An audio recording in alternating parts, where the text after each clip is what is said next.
दूसरा model paper. पहला प्रश्न का निम्नलिखित में से कोई एक कथन सत्य है। सत्य कथन को पहचान कर लिखिए। पहला, राम वृक्ष बेनीपुरी सरस्वती पत्रिका के संपादक थे।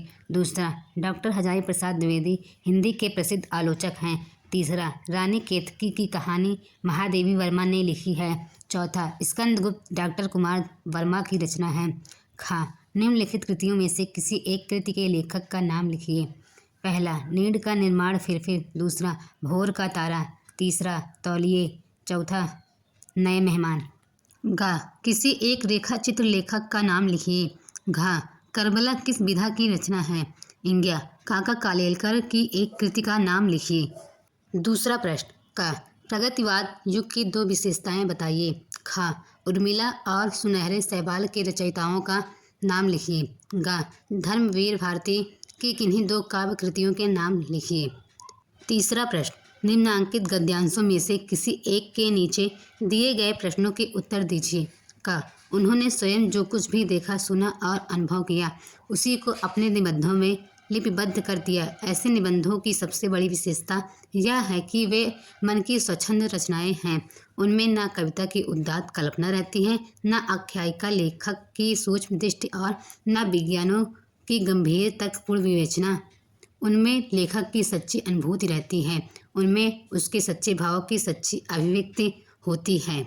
उनमें उनका उल्लास रहता है। ये निबंध तो उस मानसिक स्थिति में लिखे जाते हैं जिसमें न ज्ञान की गरिमा रहती है और न कल्पना की महिमा, जिसमें हम संसार को अपनी ही दृष्टि से देखते हैं और अपने ही भाव से ग्रहण करते हैं। पहला प्रश्न, उपरोक्त गद्यांश का संदर्भ लिखिए। दूसरा प्रश्न, रेखांकित अंश की व्याख्या कीजिए। तीसरा प्रश्न, आख्यायिका और कविता में क्या अंतर है। खा, यह केवल एक काव्य की भावना नहीं है बल्कि एक ऐतिहासिक सत्य है जो हजारों वर्षों से अलग अलग अस्तित्व रखते हुए अनेकानेक जलप्रपातों और प्रवाहों का संगम स्थल बनकर एक प्रकांड और प्रगाढ़ समुद्र के रूप में भारत में व्याप्त है, जिसे भारतीय संस्कृति का नाम दे सकते हैं। इन अलग अलग नदियों के उद्गम भिन्न भिन्न हो सकते हैं और रहे हैं। इनकी धाराएं भी अलग अलग बही हैं और प्रदेश के अनुसार भिन्न भिन्न प्रकार के अन्न और फल फूल पैदा करती हैं रही हैं, पर सब में एक ही शुद्ध, सुंदर, स्वस्थ और शीतल जल बहता रहा है जो उद्गम और संगम में एक ही हो जाता है। पहला प्रश्न, उपरोक्त गद्यांश का संदर्भ लिखिए। दूसरा प्रश्न, रेखांकित अंश की व्याख्या कीजिए। तीसरा प्रश्न, सागर किस प्रकार भारतीय संस्कृति को प्रदर्शित करता है। चौथा प्रश्न, निम्नलिखित पद्यांशों में से किसी एक की संदर्भ सहित व्याख्या कीजिए तथा उसका काव्य संदर्भ भी लिखिए। का, मेरी भव बाधा हरो राधा नागर सोई, जा तन की झाई परे श्याम हरित दुति होई। खा, टूटी है तेरी कब समाधि झंझा लौटे सतहार हार, बह चला दृगों से किंतु नीर, सुनकर जलते कड़ की पुकार, सुख से विरक्त दुख में समान। पांचवा प्रश्न का, निम्नलिखित लेखकों में से किसी एक लेखक का जीवन परिचय दीजिए एवं उसकी एक रचना का नाम लिखिए। पहला, आचार्य रामचंद्र शुक्ल। दूसरा, पद्मलाल पुन्नालाल बख्शी। तीसरा, भागवत सरल उपाध्याय। खा, निम्नलिखित कवियों में से किसी एक कवि का जीवन परिचय दीजिए एवं उसकी एक रचना का नाम लिखिए।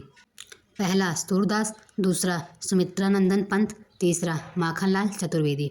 छठा प्रश्न, निम्नलिखित का ससंदर्भ हिंदी में अनुवाद कीजिए।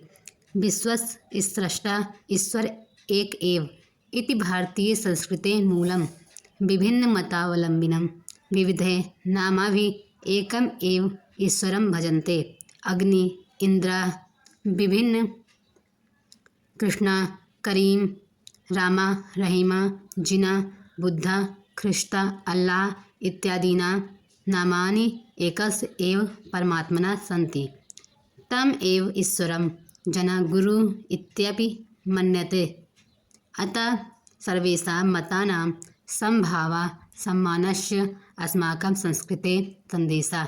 अथवा माता गुरुतरा भूमे खाद पितोश्चरस्तथा मना शीघ्रतरा वातात चिंता बहुतरी तीड़ात। सातवां प्रश्न का, अपनी पाठ्य पुस्तक से कंठस्थ किया हुआ कोई एक श्लोक लिखिए जो इस प्रश्न पत्र में न आया हो। खा, निम्नलिखित प्रश्नों में से किन्हीं दो प्रश्नों के उत्तर संस्कृत में दीजिए। पहला, गीताया का संदेशा। दूसरा, कथयिष्यामि परम पूर्वं समया विधातव्यम् इति केन उक्तम। तीसरा, केन कारणेन चंद्रशेखर न्यायालये आनीत। चौथा, असंतोषणे का वर्धते। आठवां प्रश्न, निम्नलिखित पंक्तियों में से रस की पहचान कीजिए।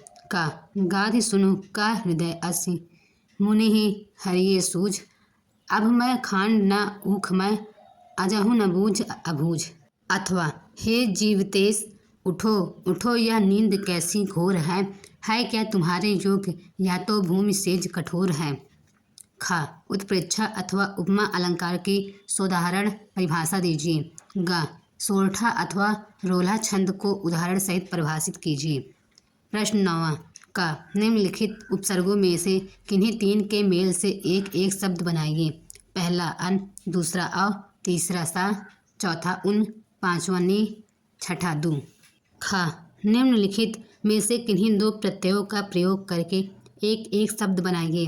पहला अक, दूसरा एरा, तीसरा जन, चौथा था, पांचवा इला, छठा नी। गा, निम्नलिखित में से किन्हीं दो के समास विग्रह कीजिए तथा समास का नाम भी लिखिए। पहला चतुर्मास, दूसरा कापुरुष, तीसरा सहस्त्रबाहु, चौथा चराचर, पांचवा नवनिधि, छठा जेब घड़ी। घा, निम्नलिखित में से किन्हीं दो के तत्सम रूप लिखिए। पहला इतवार, दूसरा कायर, तीसरा तालाब, चौथा बूंद, पांचवा खीर, छठा पाक। इंज्ञा, निम्नलिखित में से किन्हीं दो के दो दो पर्यायवाची शब्द लिखिए।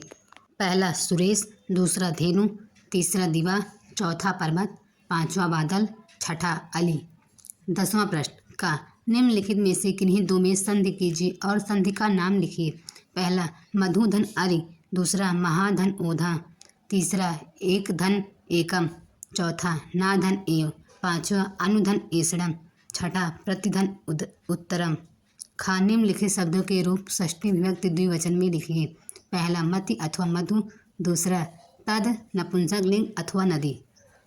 ग, निम्नलिखित में से किसी एक की धातु लकार पुरुष व वचन का उल्लेख कीजिए। पहला द्रक्ष्याम, तीसरा हसेम, तीसरा पठे। घा, निम्नलिखित में से किसी दो का संस्कृत में अनुवाद कीजिए। पहला देवदत्त चंद्रमा को देखता है, दूसरा भिखारी के लिए भोजन लाओ, तीसरा काशी किस भाषा का केंद्र है, चौथा भवन में स्वचालित किवाड़ थे। प्रश्न 11, निम्नलिखित में से किसी एक विषय पर निबंध लिखिए। पहला सठ सुधरई तत्संगई पाई, दूसरा बढ़ती आबादी एक समस्या, तीसरा हमारी वन संपदा, चौथा परहित सरिस धर्म नहीं भाई। प्रश्न 12, अपने पठित खंड काव्य के आधार पर निम्नलिखित प्रश्नों में से किसी एक का उत्तर दीजिए।